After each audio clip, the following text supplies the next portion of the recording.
کبھی کبھی تو ایسا بھی ہوتا کہ مرزا صاحب ناراض ہو کر اپنے گھر چلے جاتے اور میر صاحب کی ساتھ اٹھا کر اپنے گھر، اور قسمیں کھاتے کہ اب شطرنج کی طرف مڑ کر بھی نہ دیکھیں گے۔ لیکن یہ ناراضگیاں بہت جلد دفع اور رفع ہو جاتی اور صبح ہوتے ہی دونوں صاحب پھر مل بیٹھتے اور ایک گہری نیند ساری بدمزگیوں کو کافور کر دیتی۔ اس طرح میر صاحب کا گھر مشغلہ شطرنج و تفریح کا مرکز بن گیا، اور میر صاحب کی دائمی موجودگی سے بیگم صاحبہ کی آزادی میں بھی خاصا خلل پیدا ہونے لگی۔ پھر انہیں بھی بڑی تشویش دامن گیر ہوئی۔ ادھر خدام بھی میر صاحب کی دن بھر کی موجودگی سے عاجز آنے لگے اور بیگم صاحبہ سے کہتے، حضور میاں کا شطرنج تو ہمارے جی کا جنجال بن گیا ہے، سارا دن دوڑتے دوڑتے پیروں میں چھالے پڑ جاتے ہیں، کبھی پان لگانے کا حکم ہوتا ہے، کبھی برف لانے کا، کبھی پانی لانے کا، اور حقہ تو جیسے کسی دل جلے عاشق کی طرح ہر دم گرم ہی رہتا ہے۔ ویسے یہ فکر کہیں نہ کہیں بجا بھی تھی، کیونکہ ملک میں ماحول سازگار نہ تھے اور انگریزی کمپنی کا قرضہ روز بروز بڑھتا جاتا تھا، جس کی ادائیگی کی فکر کسی کو بھی نہ تھی۔ ایک دن دونوں احباب بیٹھے شطرنج کے دلدل میں غوطے کھا رہے تھے کہ تبھی شاہی سوار اسلحے سے لیس میر صاحب کو پوچھتا ہوا گھر آ پہنچا۔ میر صاحب کے تو حواس فاختہ ہو گئے، فوراً دروازہ بند کر لیا اور نوکروں سے کہا، کہہ دو میں گھر پہ نہیں ہوں۔ سوار نے کہا، گھر پہ نہیں ہے تو پھر کہاں؟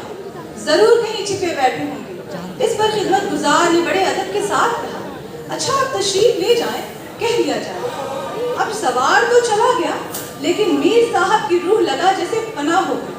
بولے، مرزا جی اب میرا کیا ہوگا؟ اور سامعین، مزے کی بات تو یہ تھی کہ یہ سوار میر صاحب کی بیگم صاحبہ کی طرف سے ہی بھیجا گیا تھا، اور ادھر پیچھے بیگم صاحبہ سوار سے کہہ رہی تھی، تم نے بھی دونوں کو کیا خوب ڈرایا۔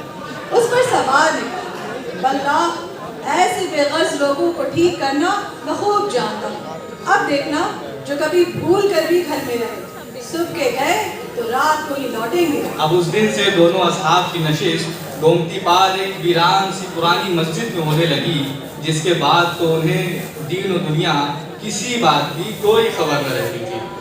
واجد علی شاہ کا ایک شعر بڑا موزوں ہے کہ الفت نے تیری ہم کو تو رکھا نہ کہیں کا، الفت نے تیری ہم کو تو رکھا نہ کہیں کا، دریا کا نہ جنگل کا، ہوا کا نہ زمین کا۔ اس طرح ہمارے دونوں شطرنج باز دوستوں کو اس غم وزدہ و غم کالا سے کوئی سروکار نہ تھا۔ اتنے ہی میں کمپنی کی فوج سڑک پر آتے ہوئے دکھی۔ میر صاحب کو ذرا فکر، لیکن مرزا صاحب کو ابھی بھی اپنی کشت اور مات کی پڑی۔ کہنے لگے، اما میاں آنے دیجیے انگریزی فوج کو، آپ اپنی کشت بچائیے کشت اور یہ لیجیے شہ اور مات۔ ارے مرزا صاحب، آپ بھی عجیب آدمی ہیں، کوئی 5000 آدمی ہوں گے، سرخ چہرہ جیسے لال بندر، اور اگر شہر کا محاصرہ ہو گیا تو گھر کیسے جائیں گے؟ ادھر ان کی ہار جیت کی بازیاں یوں ہی چلتی اور ادھر سلطنت کا خاتمہ ہوگا۔ کسی بادشاہ کی معزولی اتنی صلح آمیز اور اتنی بے ضرر نہ ہوئی ہوگی۔ ہار جیت کے اس کھیل میں دونوں نے ایک دوسرے پر اب چھیٹا کشی شروع کر دی۔ بات بڑھتے بڑھتے کافی بڑھ گئی، ہاتھا پائی تک نوبت آ گئی۔ مرزا صاحب نے میر صاحب کو ذلیل کرتے ہوئے کہا، اجی چاہیے نواب صاحب کے یہاں باورچی گیری کرتے رہے ہوں گے، اسی طفیل میں جاگیر پا گئے ہیں، آج نئے نئے رئیس بنے ہیں، رئیس بننا دل لگی نہیں ہے۔ مرزا صاحب بھی کیوں پیچھے رہتے، کہنے لگے، کیوں اپنے بزرگوں کے منہ کالک لگاتے ہیں؟ آپ کے بزرگ ہی رہے ہوں گے باورچی، ہمارے بزرگ تو نواب کے دسترخوان پہ بیٹھتے تھے، ہم نوالو ہم پیالہ تھے۔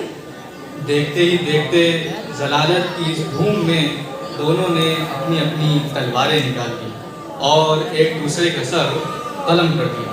اس طرح اپنے بادشاہ کے لیے جن کی آنکھوں سے آنسو کی ایک بوند بھی نہ گری تھی، انہوں نے شطرنج کے لیے اپنی اپنی جانیں گوا دی۔ صدمہ نہ پہنچے کوئی میرے جسم زار پر، آہستہ پھول ڈالا میری مزار پر، تا فلک گیا دھوکا ہے آسماں کا میرے غبار پر۔ بہت شکریہ، آداب.